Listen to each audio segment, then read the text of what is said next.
नमस्कार साथियों, जय हिंद। आप सभी को कैरियर क्लासेज लर्न के यूट्यूब चैनल में स्वागत है।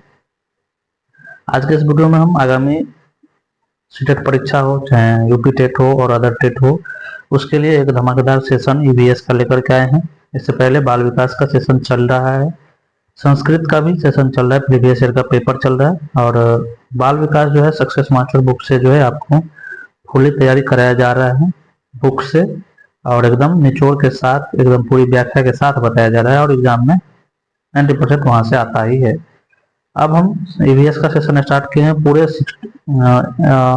जो है एनसीईआरटी का पूरा निचोड़ हम लेकर गए हैं, जहां से एग्जाम में 100% क्वेश्चन आता ही आता है और इसका जो है प्रीवियस ईयर का पेपर भी हम डिस्कशन करेंगे।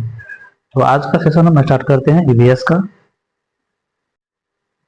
तो आप लोग चैनल से जुड़ जाएं, दोस्तों को भी शेयर कर दें। चलिए आज का सेशन स्टार्ट करते हैं। पर्यावरण अध्ययन ईवीएस। सबसे पहले हम पर्यावरण अध्ययन में जानेंगे कि पर्यावरण अध्ययन के मुख्य थीम क्या है जो हमें पढ़ना है। थीम का मतलब होता है, थीम का मतलब जान लीजिए। थीम का मतलब होता है बड़ा या मुख्य भाग, बड़ा या मुख्य भाग जिसके अंदर कई छोटे छोटे टॉपिक्स होते हैं। ठीक है, इतना समझ लीजिए। थीम जो है एक बड़ा भाग होगा, इसके अंदर छोटे छोटे टॉपिक जो है होते हैं। जैसे मुख्य थीम हम यहाँ पे देख रहे हैं, मुख्य थीम 6 है जो एग्जाम में आता है। ठीक है, एग्जाम में आता है। मुख्य थीम कितने हैं? 6 हैं। आपको 4 ऑप्शन में जो है 3 इसमें से रहेगा, एक जो है या उप थीम में से डाल देगा। तो आपको पूछेगा कि मुख्य थीम कौन सा है। तो ये मुख्य थीम 6 है। परिवार एवं मित्र, इसके अंदर बहुत सारा टॉपिक है। भोजन, इसके भी अंदर बहुत सारा टॉपिक है। पानी, आवास, यात्रा और हम चीजें कैसे बनाते हैं। ये 6 मुख्य थीम है जो आपको याद रखना है। इससे एक क्वेश्चन आता ही आता है। परिवार एवं मित्र, भोजन, पानी, आवास, यात्रा और हम चीजें कैसे बनाते हैं, इससे एक क्वेश्चन फिक्स है, आता है। चलिए, मुख्य थीम हम देख लिए। अब उप थीम हम देखते हैं। उप थीम जो होता है उसका मतलब होता है थीम के अंदर आने वाला छोटा छोटा विषय। जैसे परिवार एवं मित्र था पहला, तो उसके अंदर ये 4 उप थीम है। परिवार एवं मित्र जो था उसके अंदर ये 4 उप थीम है। संबंध, कार्य और खेल, पशु और पौधे, ये 4 जो है किसमें आता है? परिवार एवं मित्र के थीम जो होता है, थीम है उसके ये चारों उप थीम है। ठीक है, उसी तरह से भोजन है, फूड का 4 उप थीम है। हम क्या खाते हैं, ठीक है।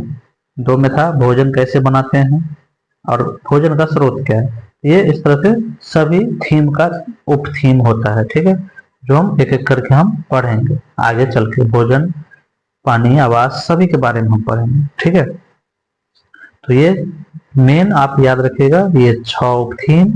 ठीक है, और ये 6 मेन थीम और ये 4 उप थीम। ठीक है, ये इससे क्वेश्चन एक बनेगा ही बनेगा, फिक्स है। चलिए, अब हम परिवार से शुरुआत करते हैं जो एग्जाम में आता है। परिवार बालक की प्रथम पाठशाला है। क्या है? परिवार बालक की प्रथम पाठशाला है।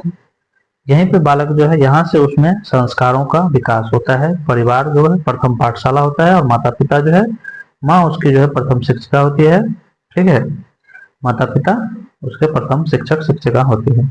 यहीं से उसका संस्कार आता है, उसमें बच्चों को संस्कार आता है कि हम एक दूसरे के साथ कैसा व्यवहार करें, किसके साथ क्या संबंध है। ये सारी चीजें परिवार से सीखता है। प्रत्येक समाज की संरचना में परिवार केंद्रीय इकाई है। ये 2 बार आ गए हैं।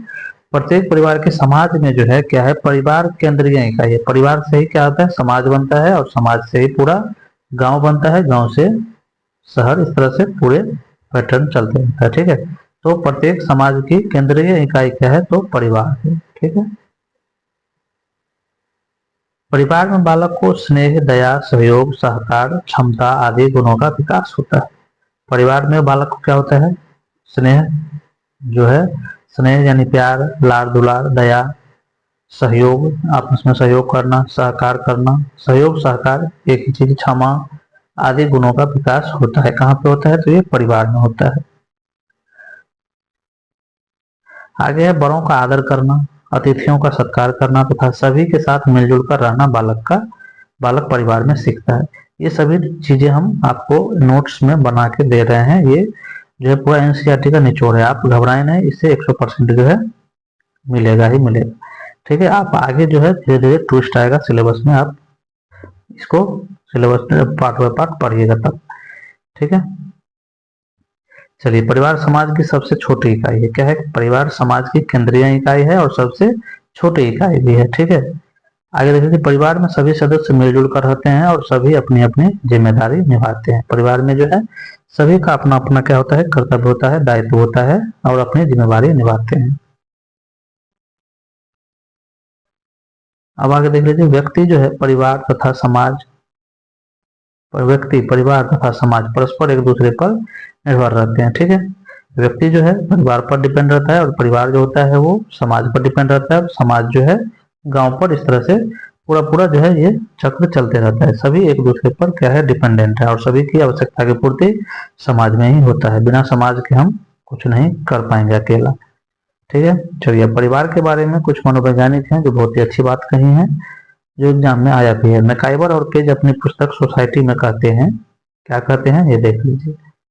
मैकाइवर और पेज, परिवार ऐसा समूह है जो यौन संबंधों पर आश्रित है तथा इतना छोटा और शक्तिशाली है कि संतान के जन्म और पालन पोषण की व्यवस्था करने की क्षमता रखता है। ये रीट में लेवल 1 में पूछा गया क्वेश्चन है 2011 में।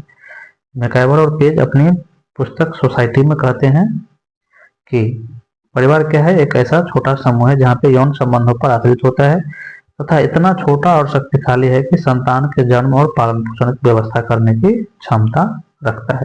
सीधा सीधा इसको आप याद रखिए।